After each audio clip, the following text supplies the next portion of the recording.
everything in between. Mhm. Everything. Everything. Our goal with these live talks is to provide high value info and some actions you can take. Stay tuned till the end so you get those Yes. things that you can actually do to make change happen in your life. That's right. Stay around to the That's end right. so you can get all the good stuff. That's where it is. And if you're live with us on Facebook, you're probably in either our Just for Fun group, Drop the Fat, Not the Tacos, or maybe you're in our Clean Club group. Either way, give us a thumbs up, tell us that you're here, ask us your questions. And for those of you who are not on Facebook or in one of our groups, I'm not really sure why, because we're having a ton of fun over here. What are So you doing? come join us. It's way cooler in here. And that way you can be part of the conversation too. Exactly. Yeah. So, yes, what are we talking about what today? are we talking about today? Probably something very different. Yeah. Well, you might notice that there's sort of a theme that runs through like almost all of our talks, right? If you've been listening to us, you know that we're pretty much all about, we're pretty dedicated to a sustainable, honest, well-rounded, healthy lifestyle and how to achieve that, right? So when people ask things like, what's the best way to XYZ, lose weight? We get that one a lot. Yeah, well, that's probably the most common by far. And there's no probably about it. That's definitely the Yes, most common. for sure. Or how much of this should I be doing? Usually to lose weight, Right.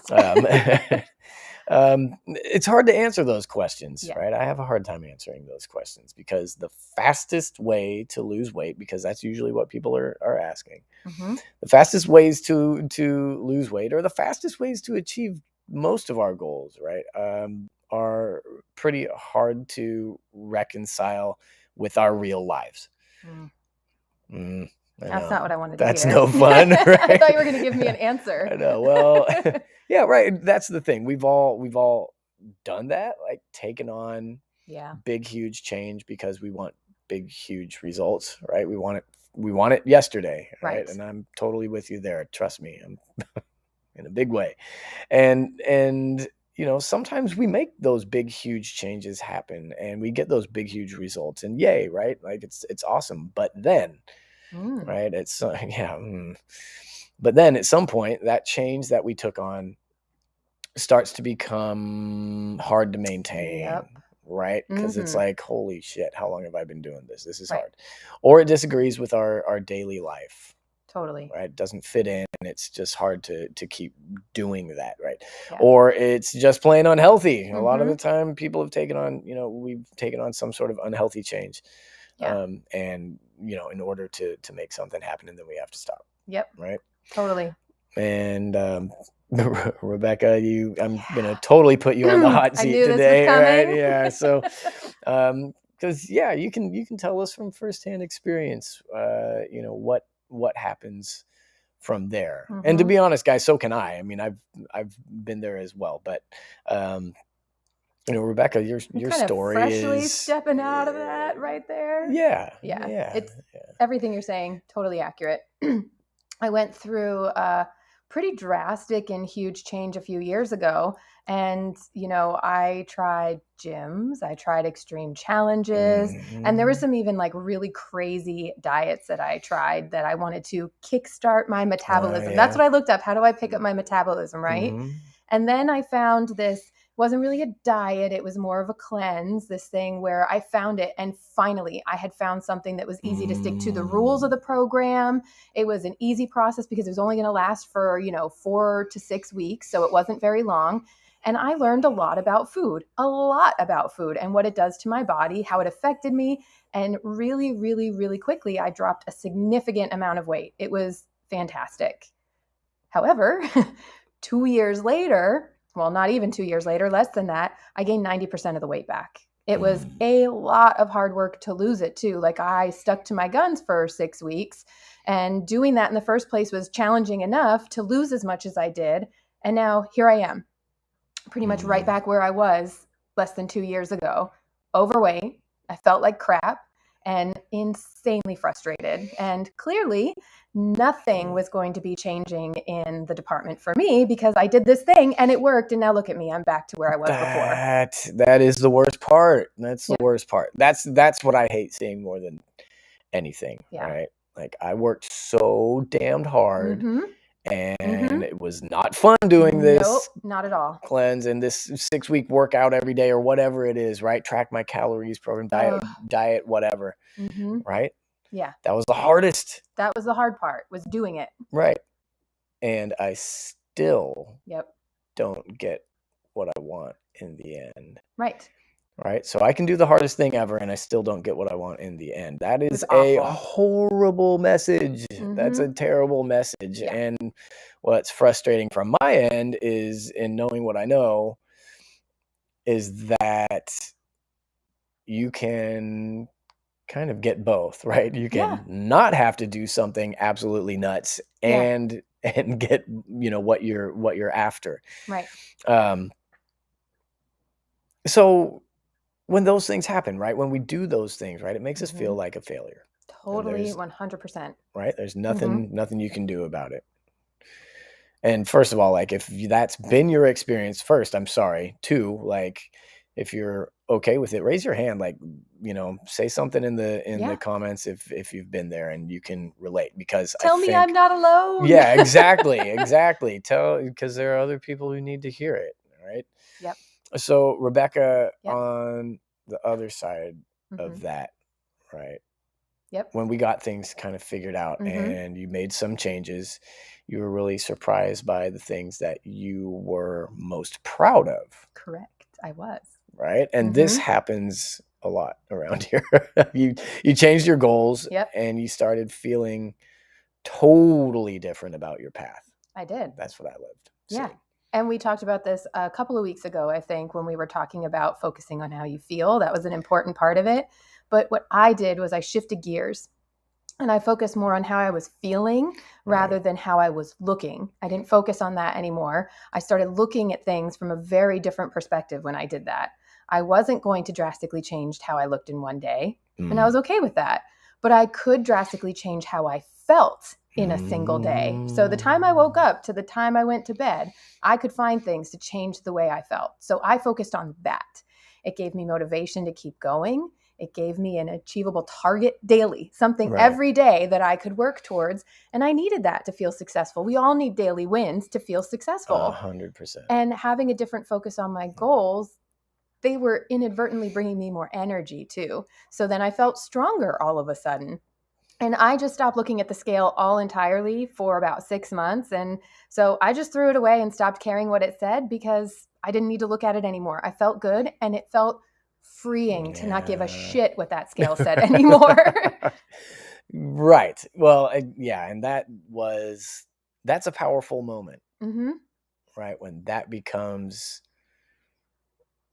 less important to us, when that stops being such a priority and that stops becoming how we measure everything. Right. That's the frustrating thing, right? Like, we measure everything against that freaking scale. And of course that happened immediately. I immediately felt that way and immediately shifted gears. It didn't take time at all. How did that's the question, right? How do we get all that, right? What did we do? Yep. Right. Once you got started.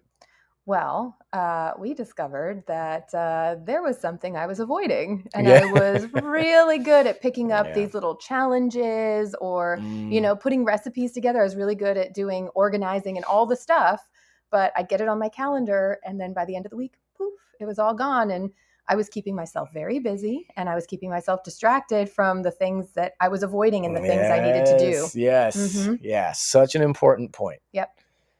Right. This used to happen with my patients in PT all the time. I have X problem. Yep.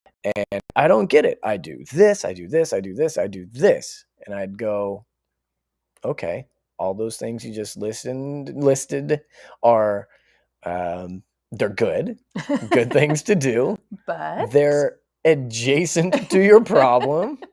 Yeah. Right. But I didn't hear X, right? Like the thing. Right. Right. And that's where we need to start. Yeah. Right. Yep. Is the thing that we're really avoiding. Mm-hmm. Right? And that's hard. Like What? we're usually usually avoiding that thing for a reason, Oh right? yeah. Like Oh yeah. Mm-hmm. it's probably scary. Maybe there's, an emotional attachment there to something, right? Maybe we don't know Right. how to deal with it, so it's scary, right? Totally. But almost everyone I've worked with has that thing. Yep. That thing on the list that they know is there, Mm-hmm. and they're addressing everything but that thing. Right. Totally guilty, by the way. Like super, like I have to really dig deep sometimes and find that thing, because I'm a pro at this, Mm-hmm. like really good at it. We're all great at it. And sometimes it's a simple one. I'd like to like go through some sort of example, right? Like, don't eat ice cream every night. Okay, well, then what do we do with it, right? Mm-hmm. Because that seems easy, but Right. then we start doing it and we're like, no, it's 9:00 Getting the Friday itch. evening, right? Yeah. Mm-hmm. So we got to pick that apart into something more doable, right? Like let's cut down to every other night for a couple of weeks, then down to twice a week or something like that. Yeah. Right? You're very good at that. Helping people break things down and find the one thing that they need to work on. And I still find myself having a hard time breaking things down into real bite-sized pieces to find the one thing to focus on. And sometimes I think I'm doing that and I'm like, yeah, but in reality, I'm really taking on too much and I'm not doing it. Yeah. Totally. So we talk extensively about taking baby steps all the time in everything. Mm-hmm. And yet, can I just tell you that baby steps seem like the hardest thing to do, is like actually doing the baby steps until it doesn't. It's just about clarity. It's about being mindful. That's just my opinion, but that's what worked for me. So how about we do this? Let's break down a pretty common goal that seems small and simple and easy, but can and should be broken down a little bit further. Okay. Totally. Okay. So sugar. I eat too much sugar. Right. I'm going to cut all sugar out of my diet. I don't eat a lot of sugar, but I'm going to cut it out. Okay. Yep. So how much sugar is it? How much sugar are we talking about? Is it every day? Is it several times a day? Is it one? Well, actually, I personally don't eat a lot of sugar. So it should be easy for me to just say 100% I don't want any sugar. Okay. So let's think a little bit more about that. Like, what are you eating do you put any sugar in your coffee? Mm-mm. Do you drink a lot of smoothies? You put honey in your tea?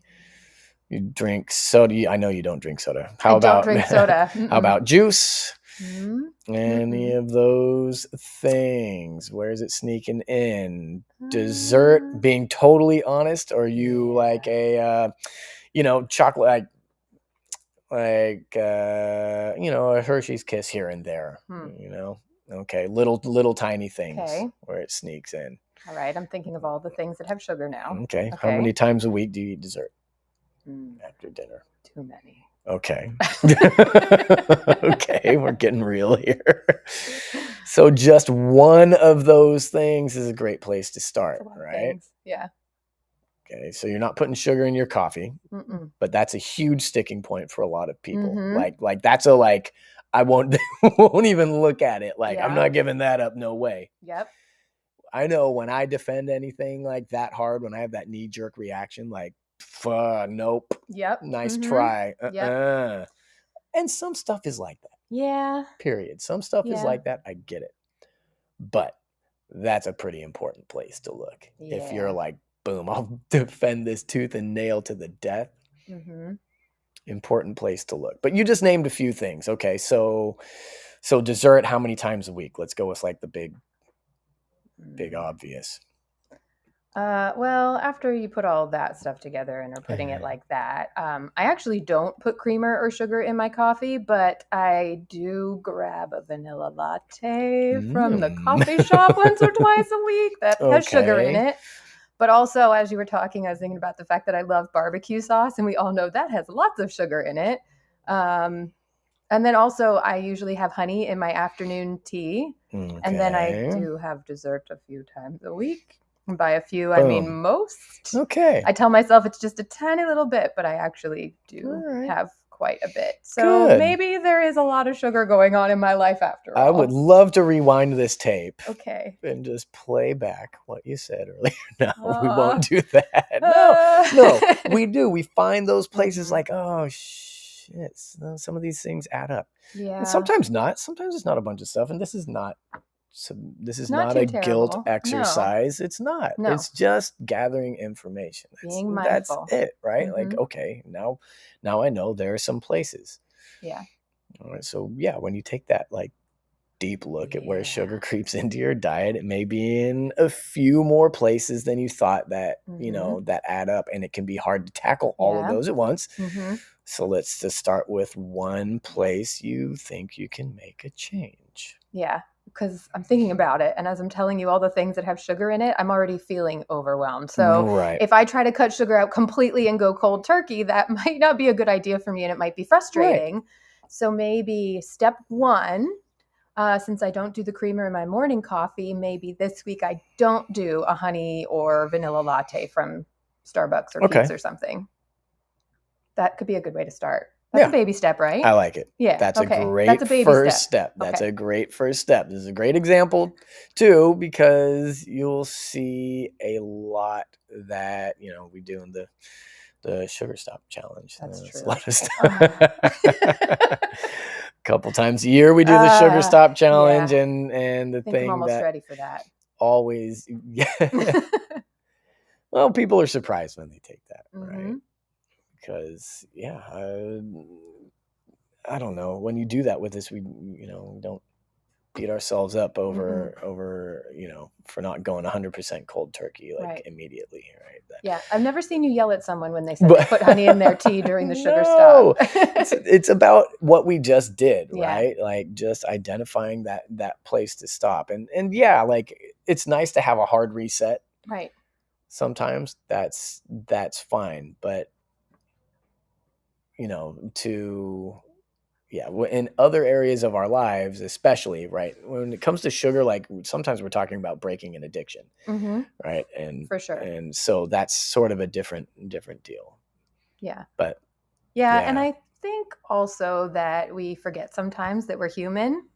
What? I forget that.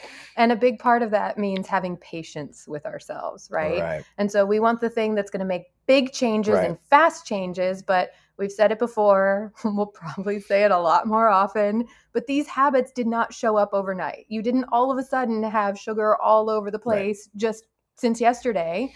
It took time. It took months, maybe a couple of months, maybe longer than that. So you can't try to change things that quickly because it doesn't work for most people. Most people have a really hard time making all those drastic changes quickly. So be patient. Totally. And one of the things I want to point out too is that you just named like all these kind of different kind of points in your week where your sugar is sort of spread out throughout your day and throughout your week, and so those are kind of there for a reason, right? If you think about it, like those are kind of your like comfort checkpoints, like okay, life is getting stressful, I'm going to treat myself with this. It's fair. All right, it's very fair. Okay. And if we cut out all of those little like feel good checkpoints that we have, especially with no plan of how to replace them, right? This is why exercise is so important, and doing things that make us feel accomplished, and other things that release those, those feel good, satisfaction, life is okay, neurotransmitters that we need so much. Right. Dude, disaster. Right. Like totally. I feel like shit because I'm not getting any of that neurochemical reward, right? And we do need that. We just have to find it in healthy ways, right? That's actually very interesting that you say that, because I'm definitely in a place where I found more ways to do just that. And I don't think about these things until he says them, but it's quite fascinating how things change once you get into some healthy habits and start making tiny little baby changes. And then you look back and you're like, oh my gosh, the last 2 years, things have changed so much. Yeah. And that's an awesome feeling. Super awesome. Rather than looking back and being like, holy shit, I was up and I was down, and then I was up, and now I'm exactly where I was a year ago, 2 years ago, or whatever. Yeah. Right? So small incremental change. We all know it, man. We all know it, but Self-knowledge availed us nothing.